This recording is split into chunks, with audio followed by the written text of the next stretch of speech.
Educational news with SR চ্যানেলে সবাইকে স্বাগত জানাই।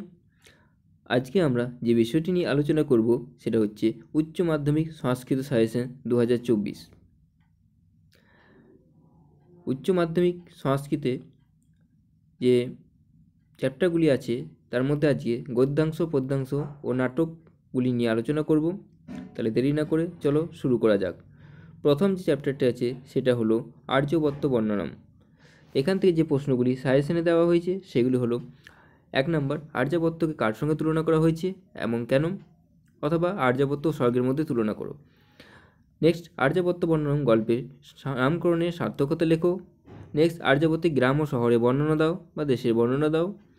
আর্যাবর্তের সঙ্গে কীভাবে শিবের জটাচলের তুলনা করা হয়েছে। নেক্সট, আর্যাবর্তে প্রজাদের সুখ সমৃদ্ধির কারণ বর্ণনা করো। নেক্সট, সমস্ত ব্যাধি ব্যতিরকা পুরুষায়ুষ জীবন্য, পুরুষ প্রমাণ পর্যন্ত প্রজাতে জীবিত থাকার কারণগুলি লেখো। নেক্সট, দৃশ্যতে ন প্রজাসু, উদ্ধৃত অংশটি কোথায় উপলব্ধ হয়, প্রজাদের মধ্যে কী কী দেখা যায় না তা পাঠ্যাংশ অবলম্বনে লেখো।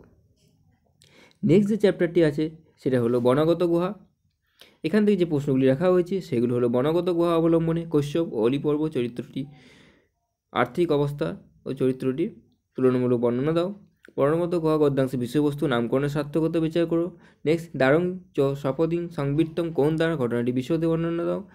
নেক্সট, অলিপর্ব কর্তৃক দৃষ্টদস্যুদের কার্যকলাপ বর্ণনা দাও। অলিপর্ব কাকে নায়ক বলে মনে হয়েছিল এবং কেন। নেক্সট, অলিপর্ব সহস্থানং ন ততেজ, সহস্থানং বলতে কী বোঝানো হয়েছে, তার স্থান ত্যাগ না করার কারণ কী। তোমরা যদি কেউ চাও দুটো করবে না, মানে বনগত গুহা ও আর্যবর্ত বর্ণনের মধ্যে যে কোনো একটি বড় প্রশ্নের জন্য করতে পারো, বাকি দুটো থেকে কিন্তু শর্ট প্রশ্ন করতে হবে। নেক্সট, শ্রী গঙ্গা স্তোত্রম। এখান থেকে যে প্রশ্নগুলি রাখা হয়েছে সেগুলো হলো শ্রী গঙ্গা স্তোত্রমকে গঙ্গাকে যেভাবে বর্ণনা করা হয়েছে তার নিজের ভাষায় লেখো। নেক্সট, শঙ্করাচার্য পাঠ্যাংশে গঙ্গার যে বিশেষণগুলি প্রয়োগ করেছেন তা লেখো। শঙ্করাচার্য ভগবতী গঙ্গার কাছে কী কী প্রার্থনা করেছেন। নেক্সট, গঙ্গাকে শঙ্কর মৌলবিহারিণী সম্বোধনের সার্থকতা প্রতিপাদন করো।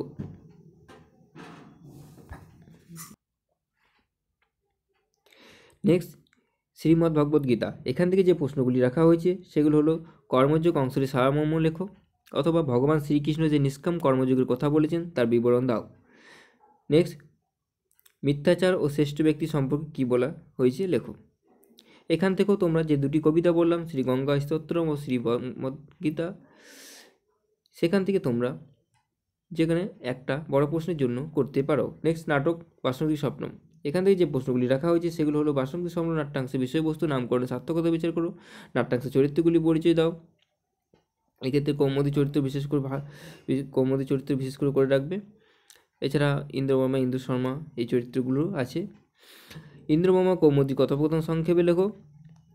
কথং কার্যদুরু ইব দৃশ্যতে ভবান, উক্তিটি কার, ভবান বলতে কাকে বোঝানো হয়েছে, তাকে কার্যদুরু দেখাচ্ছিল কেন।